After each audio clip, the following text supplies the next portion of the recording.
I am an immigrant founder in the UK, and if you would like to start a business on the Innovator Founder route, then keep watching. Now, namaste and hello everyone. My name is Shivika, and I help you navigate life through my experiences, lessons, and stories. Exactly 1 year ago, I posted a video on my YouTube channel on the Innovator Founder Visa, Start a Business in the UK, which I will link above, and that video became one of the most viewed videos on my channel.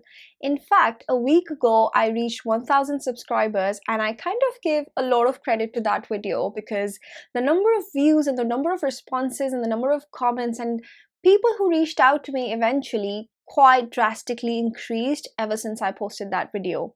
And a lot of you told me that you were interested in the Innovator Founder Visa, and now that it's been almost or exactly 12 months, I thought, how about I recreate the video with all the updated information and everything new that I've learned and share it with you guys so that if you are somebody who wants to start a business in the UK or is on this route, you get the most updated version of the Innovator Founder Visa and any new information that I have learned and would love to share it with you guys. But before we get into the video, I would like to extend a massive thank you to each one of you for supporting me on this journey by subscribing to the channel, by viewing my videos, by resharing my videos, by booking calls with me and entrusting me with your ideas and your future plans, and also by letting me know that this video simplified the information for you or it inspired you to start your own venture. This channel truly exists because of you guys, and it truly exists because you support me, you encourage me, and you also motivate me to do another video like this one. So after 12 months, I decided, how about I recreate this video, share more information, and help more of you. So like I always say, without further ado, let's get straight into the video. If you're new to the channel and this is one of the first videos that you're watching or the first video that you're watching, then welcome to my channel. My name is Shivika and I'm an immigrant founder in the UK. I started my journey in 2016 once I graduated from Warwick University in Masters in International Relations. I got endorsed on the Tier 1 Graduate Entrepreneur Scheme and have been on multiple business visas ever since then. And that's why I decided to create videos about my journey in the UK and how I got onto each of these visas and how I navigated the life in the UK, and I share those with my stories, experiences, and lessons. So I'm going to start with the basic question that what is the Innovator Founder route and who is it for? Basically, it is for anybody who wants to start a business in the UK, has an innovative idea, and is okay to relocate from their home country to the UK, or if they're already in the UK, they're ready to live in the UK and work on their venture. You could be anyone, a student, a recent graduate, somebody who's been in the industry for the past 5, 10, 15 years, or someone who's been very entrepreneurial in their home country and would now like to start a venture in the UK. So this is the route that you would go for if you want to relocate from your home country to the UK, but also want to start a business and have an innovative idea. Now, I'm sure the next question you may be wondering about is that if anyone can get on this route and start a business in the UK, then what makes this visa so competitive? Now, what makes this route so competitive, and the catch is that you cannot start any business on this route. Your business idea has to be innovative, scalable, viable. The way the Innovator Founder Visa route is structured is very transparently evident of the fact that the Home Office wants to attract global talent to the UK and wants to keep the talent that already exists in the UK within the UK. And hence the criteria being so evidently strict for the kind of ideas the Home Office wants to endorse for the visa, and also the founders they want to endorse and bring into the UK. In terms of the criteria, the Home Office and the endorsing bodies are looking for an idea or a proposal that is innovative, scalable, and viable. Earlier in this video, I mentioned that I run a podcast called Careers Beyond Degree on my YouTube channel, and very recently I had the privilege to invite one of these endorsing bodies, Innovator International, to my podcast. Keith Atkins joined me on my podcast and answered some of the very important questions that you guys posted about the Innovator Founder route. So if you're somebody who's an aspiring founder or who wants to understand the process in detail from the perspective of an endorsing body, then I will be linking this video somewhere here and will also be linking it in my caption below. Please do watch it because it's got all the information that you might need and also from the perspective of the endorsing body. So if you'd ask me what is innovation, then my answer would be that before you even worry about innovation, what you should be actually worrying about is your problem statement. What you should be actually worrying about is what are your competitors doing in the market and how differently are you going to be solving this problem. Innovation really comes after you figured out the problem, the gap in the market, and once you've done your competitor analysis. A lot of founders get so fixated about adding innovation to their business proposition that they totally forget about the problem statement. So define your problem statement. What are you really trying to solve in the market? Whether it is actually a problem in the market, and what have you done to finalize and to assess that how big of a problem it is. Market assessment is a very, very important factor of your business plan, of the innovation that you're going to be implementing, and of the problem statement that you are apparently saying exists. So once you've done your market assessment, you've done your problem statement, you've actually assessed what really the problem is and what your competitors are doing, which is basically the other companies solving the similar problem with their different solutions, that's when you really start thinking about your innovative solution. You might already have an innovative solution, but it only really falls in place if there is actually an existing problem in the UK and the other competitors, whatever offerings they have, your solution is better than them, or your solution is more efficient than them, or your solution is solving that problem in lesser time, or it is cheaper than what the competitors are offering at the moment. What innovation is not is you replicating a successful business model happening somewhere else in the world and moving it to the UK. That's basically replication and not innovation. You can also look at innovation from the point of view of intellectual property.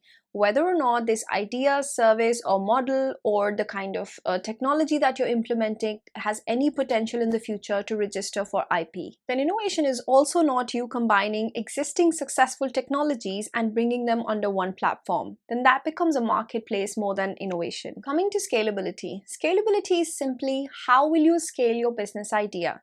So for example, if you're starting from somewhere like a Leicester, if you're starting your idea from Leicester, how will you take this idea from Leicester to the rest of the areas, to the rest of the neighborhood, to rest of England, to rest of the UK, and eventually internationally? So what the endorsing body is really looking for is how will you be scaling this business from 0 customers to 100 customers, and then from 100 customers to 1,000 customers, from 1,000 customers to 100,000 customers.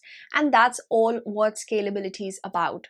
Another aspect of scalability is how will you be creating jobs in the UK. So you don't have to be saying that you will be creating 10 different jobs from day one, but you should have a plan. Basically, for the first 3 years, when you get the Innovator Founder endorsement, what will your hiring plan look like? What exactly will be the roles and responsibilities of the people you will be hiring? Do you have a hiring plan? If you have a hiring plan, what will you be paying these people? Do you have the budget for that? If you don't have the budget, where is the money coming from? So these are the details that an endorsing body is looking for in your scalability section. Then coming to viability, which is your ability to run this business. In this section, the endorsing body wants to see whether you're the right person to start this business, if you have the skills, qualifications, background, any kind of experience to run this business. Now keep in mind, the endorsing body does not only want to see what skills you have and how many certifications you've got. What they also want to see is whether or not you are an entrepreneur, whether or not you've got the skills to be an entrepreneur and execute this plan. And another aspect, important aspect of viability is whether you've got the right funding to execute this business. So for example, if you say that you would be needing £15,000 to kickstart this business in the first 12 months, the endorsing body wants to see those funds that you have.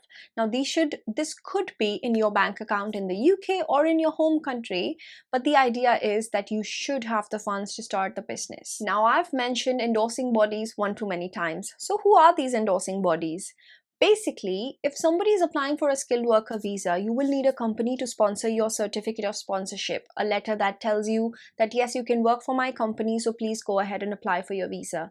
Similarly, if you want to start a business in the UK, the Home Office has appointed 4 companies and given them the license to give these endorsements. They assess your business ideas, they assess your business plans, and then give you an endorsement letter using which you can then apply for your business visa. While on the Home Office website, there are 4 endorsing bodies, technically there are 3 endorsing bodies. Innovator International, UKES, and investors. I will link their websites in the caption below. And the fourth one is a government-run program. It's called the Global Entrepreneurs Program, which is run by the Department for Business and Trade. And it is mainly for people or businesses or founders, international founders who are in the tech space. Now, I'm sure that by this stage of the video, some of you may be thinking that I do have an exciting business idea. I have kind of researched my market. I know who my competitors are, and I do have an exciting proposition that I would love to pitch to the endorsing bodies. What are the next steps? I'll tell you what the next steps are. The process is quite straightforward. All you really need is a business plan. This entire application or the endorsement totally depends on your skill set and a very solid business plan. Of course, an idea in that business plan, but this document really tells the endorsing body that yes, you're the right candidate and yes, you have an innovative, scalable and viable business idea. So if I had to tell you step by step what the process looks like, then you need to have an innovative, scalable, viable business idea. You start working on a business plan and include all the details about your business idea. I also have a Startup Freshie Kit, which is the business plan template that you can use to write your business plan. If you need the details for that, I'm going to be linking it in the caption below as well. And once you've finished your business plan, the next step is to apply to an endorsing body. Keep in mind, an assessment of your business plan can cost you about £1,000 plus VAT to get in touch with an endorsing body. So make sure that when you complete your business plan, you get it reviewed by someone or have a fresh pair of eyes look at it and make sure that you've included all the information that an endorsing body is looking for. I've mentioned their websites in the caption below, so please make sure that you do read the entire details of what the endorsing body is looking for and only then submit your business plans. And the final question being, how long does it take to apply and how long will it take to get an endorsement? Well, if your visa is about to expire in the next 6 months, then I would say writing a business plan can take up to 25 to 30 days. Getting an endorsement can take up to 30 days. They say about 4 to 6 weeks, but longer. And then of course the visa. Your endorsement letter is valid for 3 months, so it's absolutely up to you when you choose to apply. But in total, the entire process can take anywhere between 3 to 4 months. But if you like to be prepared in advance, then give it a good 6 months. Now keep in mind, and I know some of you may be thinking that writing a business plan can also happen in a few days now thanks to AI, but what I'm referring to, the 20 to 25 or 30 days roughly, is the research that you will be conducting, the surveys that you will be conducting, probably the letter of intents and the contracts that you may be signing. That might take some time, so give it roughly about 25 to 30 days. Well, this brings us to the end of the video now. I hope I have been able to simplify the information and provide more detailed information about the Innovator Founder route this time. And I hope that you find this video very useful and once again get inspired and feel motivated to apply for the Innovator Founder endorsement. And if not, then feel free to leave a comment in the comment section below with any kind of questions that you may have about the route, or you can always book a call with me, details of which I will also link in the caption below. One more time, thank you so much for being a part of my community and encouraging me to do more and share more. I'll see you in the next video.